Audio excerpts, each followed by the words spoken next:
Coach, thanks for joining us today. If you could give some quick opening remarks, and then we'll open it up for questions. Sure, thanks. Yeah, it's just got done with the team meeting with our players, and they're very, very excited to go back to Indianapolis. It's one of the things that's on our list of goals during the season is get to Indianapolis and win the Big Ten championship. So, um, you know, our guys are excited to do that, and our coaching staff is excited to do that. Certainly have a great opponent in Indiana, and it's always a great atmosphere. Playing at Lucas Oil, and I know it'll be the same way Saturday night. All right, as a reminder, if you would like to ask a question, please raise your hand in the Zoom chat. Our first question will go to Joey Kaufman. Joey, go ahead. Ryan, just to look back on the last week, the way you structured everything with the routine and players from not having the band to the Sunday, but earlier in the year, and then some of the availabilities, and then flying up and kind of keeping the week structured. Do you feel like that helped in the game Saturday, looking back on just some of the things you did there? Well, I think every year is different. Every team is different. There are things that you want to keep consistent year in and year out, but there's also things that I think you need to tweak and, sort of based on the team that you have. And so we always take that into consideration. But also just, when you look at the end of the year and assess, the things that you've done well and the things that you need to improve on, you have to, figure out what's best for your team. And I felt like coming off of last year, um, what was it in our preparation that needed to get fixed for the last game of the regular season? And so it wasn't just one thing. There were, you know, several things that we looked to on the field, off the field, all of the above. And one thing for sure is that, you want to make sure you're doing everything you can to keep the routine the routine. There's enough that goes into that game. There's enough emotion that goes into that game. And, I felt like that was important for our team. And, from when there was senior tackle to, the band coming on Sunday night to Thanksgiving to taking the bus up there, I just felt like there was just a lot of things that were different and, may have thrown us off on our routine. And I felt like, we're a routine oriented culture here. And I felt like it was the best thing to do. Was that the difference in the end? Who knows? But everything matters. Our next question will come from Stephen Means. Stephen? Well, I know there's obviously a lot of emotion that goes into what happened yesterday, but there's also obviously a lot of football left to be played. And that was kind of the deal when you guys got into the college football playoff. You talked about things you learned from that. What did you learn from going through that and having to go through 4 games like that? And you might be in a similar situation this year where you can come down from those emotions very quickly and kind of turn the page here the way you have to get into this Indiana game and really for the rest of the season. Well, I think it starts with a mindset going into the season on what your goals are. Um, you know, our goals, for this year was, win the first one, win the rivalry game, win the Big Ten championship, win the national championship. And I think when you look at it from that lens, you realize that, it's a long road and that you have to really focus on your routine. You have to, come up for air on Sundays and figure out, what needs to get changed and, um, sort of recalibrate and then, go about your routine of reloading for that week. And so that's, sort of going to be the same way here. We have an expectation that we want to reach our goals. And so when you have that approach, I think it's important where, I've been on teams before where, when you're, you know, looking to make it to the playoffs or you're happy to make a bowl game, then maybe, you take your foot off the accelerator because you don't look at it from that lens. We do. And so I think that matters. Again, I think everything matters, but I think our guys have that approach and going through it last year and understanding that this thing's going all the way to the middle, end of January is the way you have to look at it. But knowing that, you lose one game, your season's over. So um, I think just that mindset is important. Our next question is from Jeff Rabjohns. Jeff, your mic is open. Yeah, Coach, thanks for your time.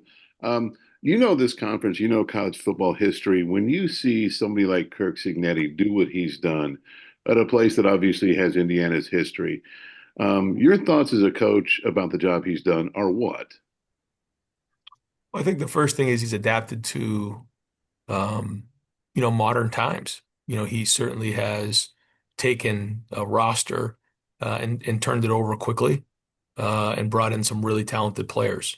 So I think that's the first thing. I mean, it's about talent acquisition, and the way that we used to do that was just recruit and develop, and that takes time.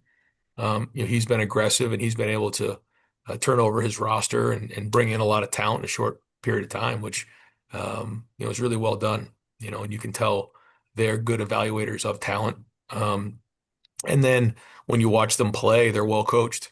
They have a plan on how they want to attack you in all three phases, and they're not going to beat themselves. So you combine all those things together, and you're looking at a program that has really made a lot of noise here in the last couple of years, um, and certainly have a lot of respect for what Coach Signetti's done. Our next question is from Brendan Gullick. Brendan, go ahead. Hi, Ryan. Thanks for doing this. Two quick ones. One, how did Jeremiah and Carnell recover from yesterday's game? And as it relates to Fernando Mendoza, when you've watched him on tape, when he's at his best, what does it look like in your eyes? Yeah, both of those guys, came out, you know, um, as good as could be expected. So that was great, and two gritty performances and gutsy performances, and um, they'll be excited to play in this one for sure. Um, yeah, I've watched Mendoza play in a lot of the crossover games. I've seen a little bit on just TV when maybe it's a Saturday game or we're playing a night game. They're playing a noon game, watching a little bit on the TV copies, but mostly in crossover games. One, he looks very intelligent in terms of his ability to identify, pre and post snap, scheme, makes those decisions as well. He's accurate, probably, I call it sneaky athletic, where, maybe you don't look at him as a dual threat, but he makes a lot of plays with his feet, can extend. And he looks like a great leader to me when I've listened to him speak. So, it'll be a really good challenge for our defense, for our team. Our next question is from Dan Hope. Dan, go ahead.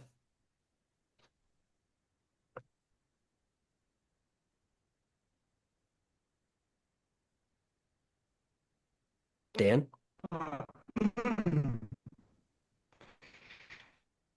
Dan, I Sorry, apologize. I don't think if you, by the way, I just wanted to ask about looking back on it, the offensive line's performance. Oh,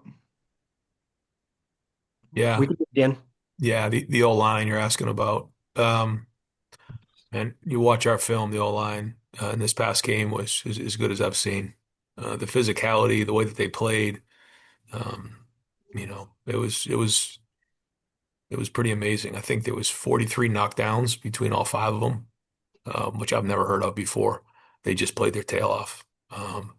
And so I'm just proud of the physicality, the mindset, and the confidence they played with in this past game. And they also Next, did a great job of protection. No sacks. Um, so they got to reload the clip, man. We got another big one this week. our next question is from Bill Rabinowitz. Bill, go ahead. Ryan, I understand that you guys had a long delay yesterday after the game. What was it? Were you on the tarmac? What was going on? How'd you spend however many hours it was? And did that affect anything in terms of getting today off to the start that you wanted to? Yeah, no, yeah, we did get back later than we wanted to, but the plane had a delay getting in Ann Arbor. And then once we got there, we just had a little bit of an issue with the de-icing and then clearing the runway to take off. So yeah, we were delayed and got in, I think, closer to 11 or so. But yeah, I mean, it wasn't anything like 3 in the morning, but so similar to maybe playing a night game. But you know, the flip side of it was, everybody was on that plane, and the team was just, enjoying each other's company and laughing, um and so maybe they got to bed a little bit earlier. So that was good, I guess. In preparation, they came in today with a bunch of energy, so that was good. Um, our guys are pretty good. They don't just go run on the streets, but after last night's game, who knows what could have happened? So I guess it was a blessing in disguise. Next question from Zach Osterman. Ryan, I think you talked about this a little bit earlier, but we've asked Kurt Signetti about this on the IU side a little bit too. Just given how much the postseason has expanded between championship games and then obviously the playoff, when you've had the opportunity to sort of take snaps out of guys' legs in the regular season, like what has been the kind of the philosophy, the balance in terms of not wanting guys maybe to play too little, but being able to rest guys winning where you can, knowing that the season is just a lot more involved post December 1 now. Yeah, for us, it was sort of in our style of play, just the number of snaps. I think our defense played 44 snaps again this week. So that was great. And I think, they've been fresh all season. We try to roll guys the best we can. I think that's important. And like you said, though, I mean, the games are increasing and the roster size is getting smaller. So that's not any good. So we have to figure out, how to do that and how to manage the workload the best we can. And there's a couple different ways to do that. I think it's important.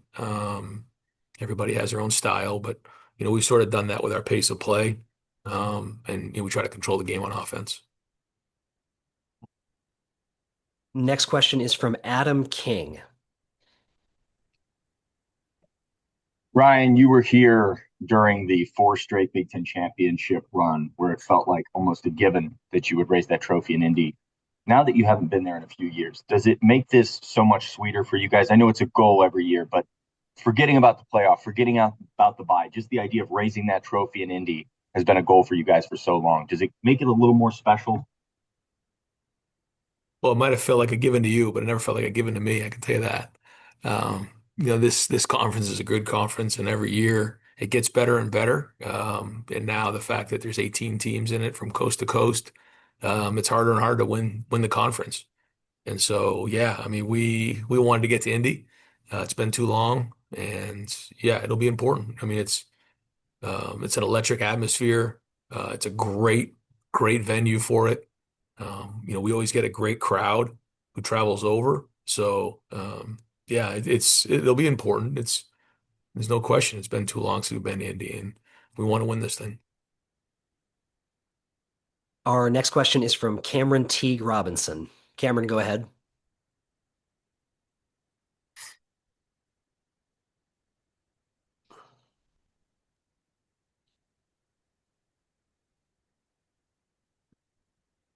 All right, Cameron, we'll try to come back to you.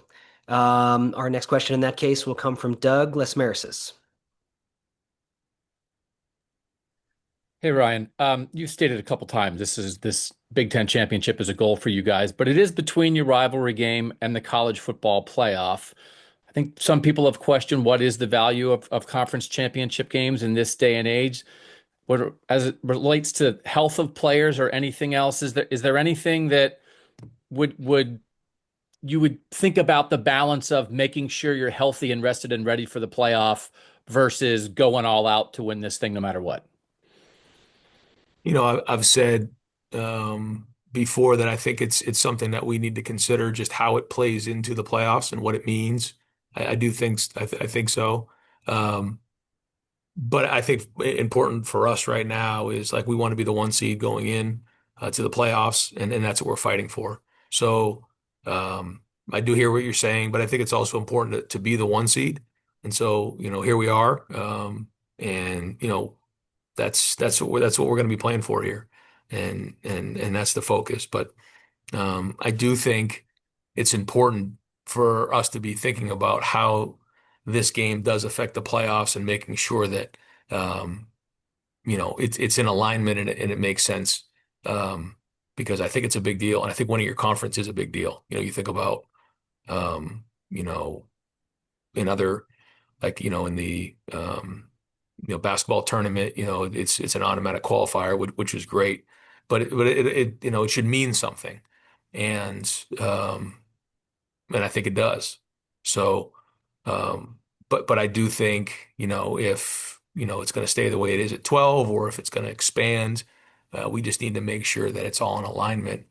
And then, is there a situation where, 3,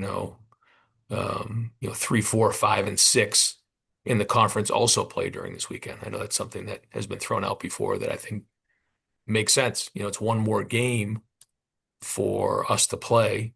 When you think about last year, we didn't play in this game, and then went on to win the national championship. So, but then, if you win it, you get a bye. So there's a lot to consider, but not really focused on that right now. More focused on winning the game and being the 1 seed. Our next question is from Steve Hellwagon. Steve?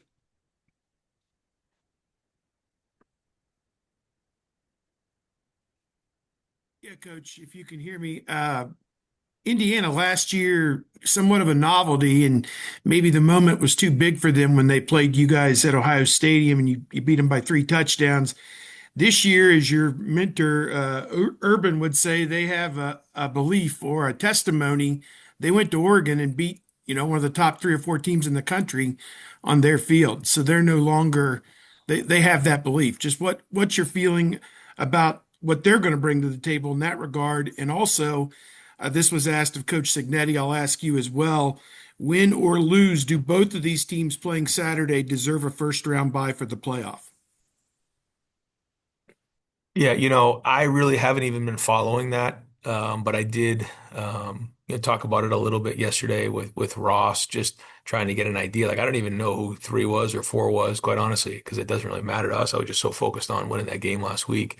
But when you look at it, yeah, I mean, they say that you're not supposed to be penalized for losing in the conference championship game. So you have the 1, 2 seed, and so I think, yeah, both would deserve to get a first round bye.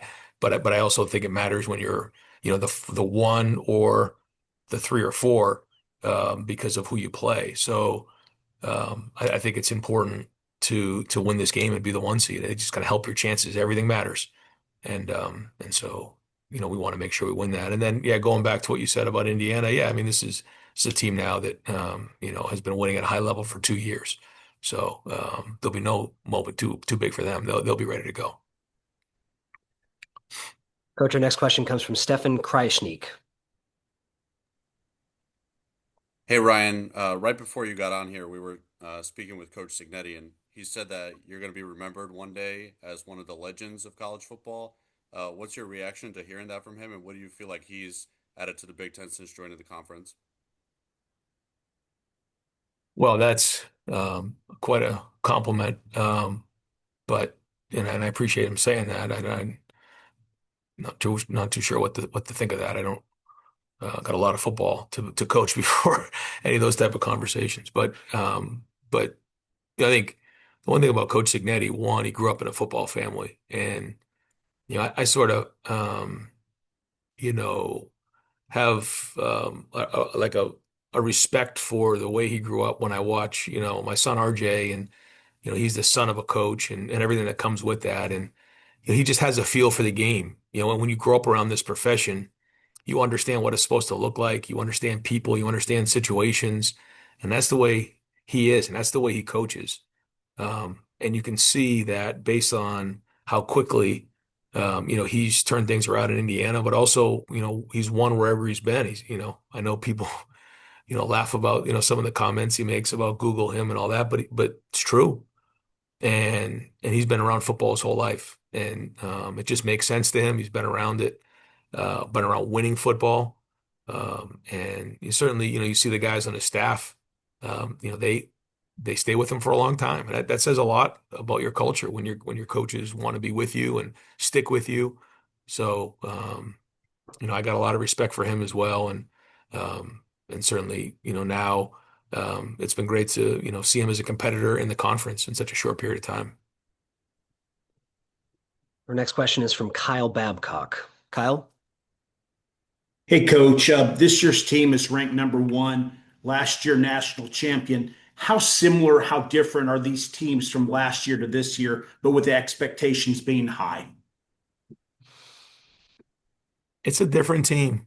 You know, had I have some coaches and friends and folks who stop by preseason camp and um, after the practice is over, I just get over and say, man, what do you think about this group? What do you see? They spend a day with me and then just give me some feedback on what they see. And, you know, it was interesting. Like several of them said, this team's going to be good.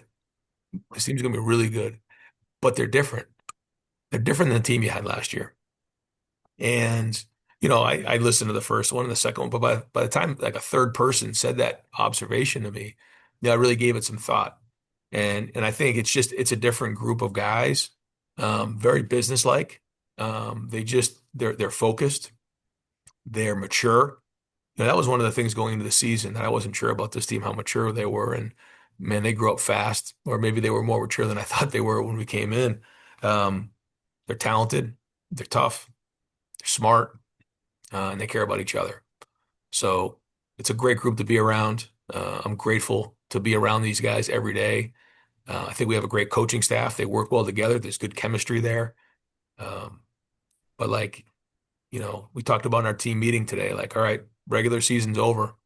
Now it's time to go. And, I said last week we're playing for hardware, so we got our gold pants last week and now we're looking to get the Big Ten, championship and then go on from there. So, I think these guys understand that. And that's the other part about this team that I think is good because they saw what happened last year.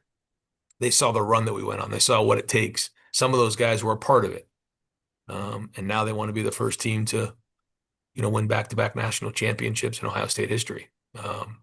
But the focus right now is putting ourselves in a situation to be the one seed by winning the Big Ten championship. Got time for a couple more. Our next question is from Tony Gerdeman. Ryan, with the scouting of Indiana, how far back have your QC guys started on Indiana? And I guess what time did your Sunday begin to start catching up on the Hoosiers? Well, we had a little too much time on the plane last night, so we were able to get a little bit of a head start, more than I expected. We were able to kind of put the film to bed of yesterday, before we took off, and then started on these guys today. But we also were meeting with our players and going to keep the same routine. So this is going to be just like an away trip for us. And, we need to get on the issue. The issues are still there.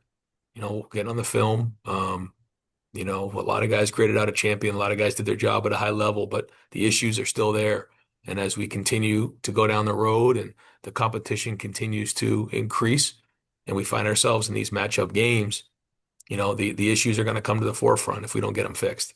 So we're going to make sure that we do this the right way, continue to stay with the same format we've been on. But certainly our focus now is on Indiana. Our next question is from Nick Hamilton. Nick, go ahead.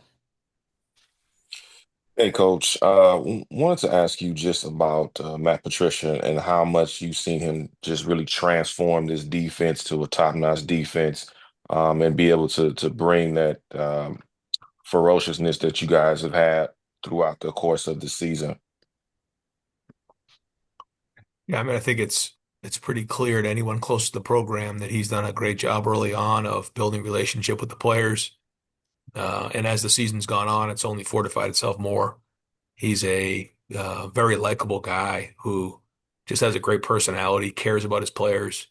He's very intelligent, meshes well with the staff. And that's one thing that was important to me because when Jim decided to go to Penn State, we had a defensive staff already intact. And these guys just came off of a national championship. And I felt like they were the best defensive coaching staff in the country.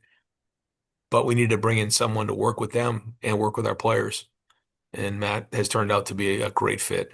And he's a pleasure to work with every day. Next question is from Jeff Gilbert. Jeff?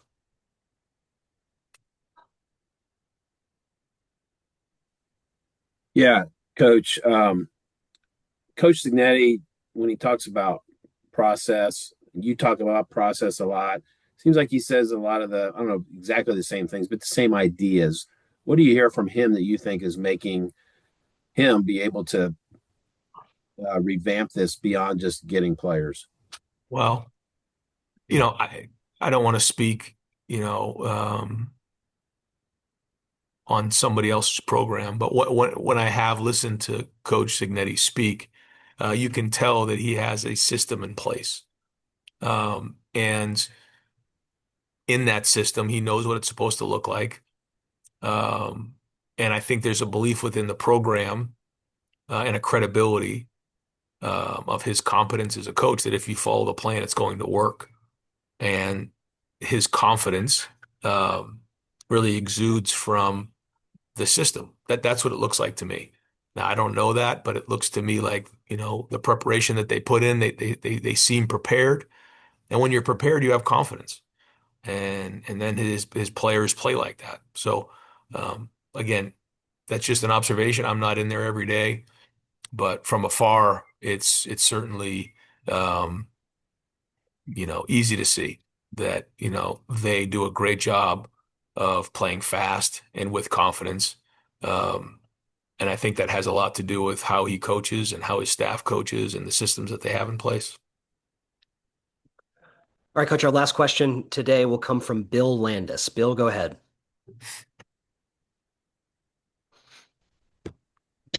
Hey Ryan, when it comes to Matt Patricia, and the defense having to make some adjustments, just what is he like on the sideline, and what is your assessment of his communication with players and staff as they're trying to get things figured out on the fly during a game? Elite, elite. He loves having that iPad. They don't have that in the NFL. He's like, this is unbelievable. I get to watch the plays after each drive. So he's a happy dude. I think the thing is when things are going well, okay, we talk about that. But when things don't go well, or something hits, or there's a breakdown, an explosive play, whatever it might be, um, he has the answers why. And I think that is really important because when you don't have that, then there becomes a panic. And now guys start to not only not only are they confused, but they don't know what went wrong. And then they start to do something more like make a play and they jump out of a gap and then things can spiral. So I think his communication and ability to identify what the issue is and then get it addressed. Now, maybe that's a schematic issue or maybe it's a technique issue, but when everybody together understands why something happened, they can move on and go play the next snap, not letting the last one affect the next. Coach, thank you very much for taking so much time today. Good luck in practice this week, and we'll see you in Indianapolis. All right, guys, thanks. All right.